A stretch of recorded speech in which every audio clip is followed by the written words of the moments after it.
She has no Instagram, no brand, no PR team, and that's exactly why she won. There's a moment that tells you everything you need to know about how power actually works inside the British royal family. It happened on June 6, 2026, in a small church in the Gloucestershire village of Kemble. King Charles was there, Queen Camilla was there, William and Kate were there, Princess Anne was there. By any measure, it was the most complete gathering of the senior royal family in years. And the woman walking down the aisle? A children's nurse from the NHS. No title, no verified Instagram account, no publicist, no brand partnerships, no Netflix deal in the works. Nobody outside of royal watching circles knew her name 6 months ago. And that right there, is not a coincidence. That is the system working exactly as designed. Because here's what most coverage of the royal family gets completely wrong. Journalists, commentators, fans, they treat the monarchy like a reality show. They track the drama, the feuds, the outfits, the statements. They ask who's winning and who's losing. But that's not the right frame. The British monarchy is not a reality show. It is a 500-year-old institution that has survived revolutions, world wars, abdications, and scandals that would have destroyed any modern government. And it survived all of that by doing one thing consistently: quietly removing anything that threatened to make it the story. The monarchy doesn't reward charisma, it rewards stillness. And once you understand that, once you see the institution as a system with its own internal logic, rather than a collection of interesting personalities, everything that happened on June 6th makes complete sense. Let's go back to the beginning. Peter Phillips is not a household name. He is the son of Princess Anne, which makes him the king's nephew and a first cousin to Prince William. He holds no royal title. Anne famously declined titles for her children, and he has spent most of his adult life living quietly, working in business, attending events without making headlines. He was married before, to Autumn Kelly, and that marriage ended in 2021. By the standards of tabloid culture, he is the least interesting person in his family tree, which is probably why his second wedding turned out to be the most significant royal moment of 2026. When the engagement to Harriet Sperling was announced in August 2025, most people outside Britain had to Google who she was. The results were thin. A pediatric nurse working in the NHS. No public social media presence to speak of. No prior connection to aristocracy or celebrity. The couple had been together for some time before anyone outside their private circle even knew the relationship existed. There was no carefully timed People magazine exclusive, no coordinated press strategy, no moment where they sat down with a friendly journalist to introduce themselves to the world on their own terms. They just existed, quietly, together, until they didn't need to hide it anymore. And if you're thinking, so what? Lots of people are private, then you're missing the point. Because in the specific ecosystem of the modern British royal family, in the post-social media, post-Sussex era, deliberate invisibility is not neutral. It is a choice.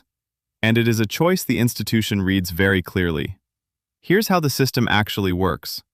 The monarchy operates on a principle that most people find counterintuitive in 2026. The institution is always more important than the individual, not as a moral statement, as a structural reality. Every person who marries into the family is, whether they like it or not, joining an organization that predates them by centuries and will outlast them by centuries more.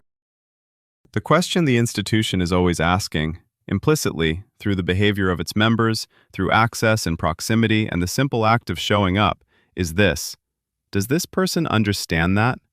Not agree with it, not celebrate it, just understand it. Because the ones who don't understand it, or who understand it and decide to push back, don't just create personal friction, they create a narrative problem.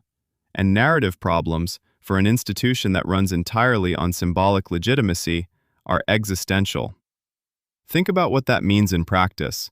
Every time a royal family member becomes the story, not the cause they're championing, not the institution they represent, but themselves, their personal brand, their grievances, their vision for who they want to be, the institution loses a little ground. The story stops being about continuity and stability and becomes about conflict and personality. And conflict and personality are interesting, but they're corrosive over time. The system doesn't punish ambition directly. It doesn't send a memo. It doesn't hold a meeting. It simply withdraws warmth. Slowly, then all at once. And the people who fit the system, who either intuitively grasp this or simply have no interest in being a public figure in the first place, they experience the opposite: warmth, access, the quiet signals of belonging. And eventually, on a Saturday in June, every senior member of the family gets in a car and drives to a small village in Gloucestershire to watch them get married. If you're finding this analysis useful, and I think you will by the end, hit subscribe. This channel is exactly this: not gossip, not takes, not team picking, just the actual mechanics of how closed institutions work. Now, I want to be precise here because this is where the analysis gets uncomfortable. When we look at Harriet Sperling's approach and call it a success, and by any measurable metric, a full senior royal attendance at your wedding is a success in this context, we have to be careful about what exactly we're praising. We're not saying she's a better person. We're not making a moral judgment. We're describing a behavioral pattern that the system rewarded. She kept her professional identity: NHS nurse, concrete, service-oriented, entirely uncontroversial. And she did not attempt to build a parallel public identity alongside it. She appeared in public when it was appropriate and not before. She gave the institution time to observe her without pressure. She did not, at any point that we can find, attempt to shape her own narrative in the press before the institution had shaped it for her. That is not a personality. That is a strategy, even if it was never consciously designed as one. And here is where the second case enters the frame. I'm not going to spend this video relitigating a story you've heard 100 times, but I do want to look at it through this specific lens because I think the system framing reveals something that the usual good versus evil framing completely obscures. When a different person married into this family in 2018, the circumstances were genuinely different. There was a pre-existing public profile that was significant by any standard. There were millions of social media followers before the engagement was announced. There were opinions, stated publicly, on political and social issues, opinions the institution would have preferred didn't exist. There was, from day one, a dual identity: royal family member and independent public figure. Now, was that a choice? Or was it simply the reality of who that person was when the relationship began? This is the question I keep returning to. Because if we say Harriet Sperling succeeded because she chose invisibility, then we have to ask whether the other path was ever genuinely available to someone who was already, by global standards, a known quantity. Whether the system that rewards stillness had already decided, before the wedding, before the vows, before any action was taken, that this particular person couldn't be still enough because the world already knew too much about them. The system doesn't care about fairness. That's the part nobody says out loud. It cares about legibility. It wants to be able to write the story of each person it admits, and it wants that story to be simple: nurse, devoted, private, professional, clean. That story is easy to write. It fits on a single line in a press release. A more complicated story: activist, actress, American, outspoken, celebrated globally before the institution could define her, is a story the institution cannot control. And what the institution cannot control, it eventually cannot tolerate. So was the quieter path available? I genuinely don't know. And I don't think anyone does. What I know is this. On June 6, 2026, a woman with no Instagram presence, no PR team, and no public brand walked into a small church in the Cotswolds and married into the British royal family while the king, the future king, and essentially every senior member of the institution sat in the pews and watched. The system showed up. All of it. At once. That doesn't happen by accident. It doesn't happen because people were free that weekend.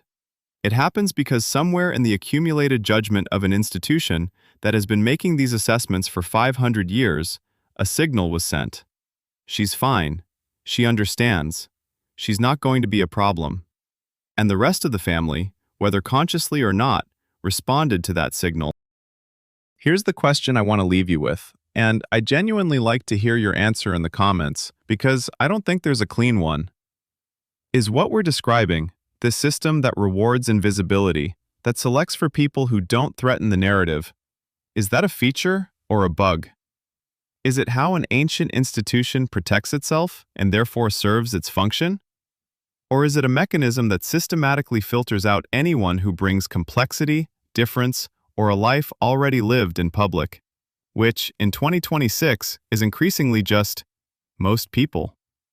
Because if it's the latter, then the monarchy isn't just protecting itself. It's slowly ensuring that the only people who can survive inside it are the ones who, by fortune or by nature, had no story yet.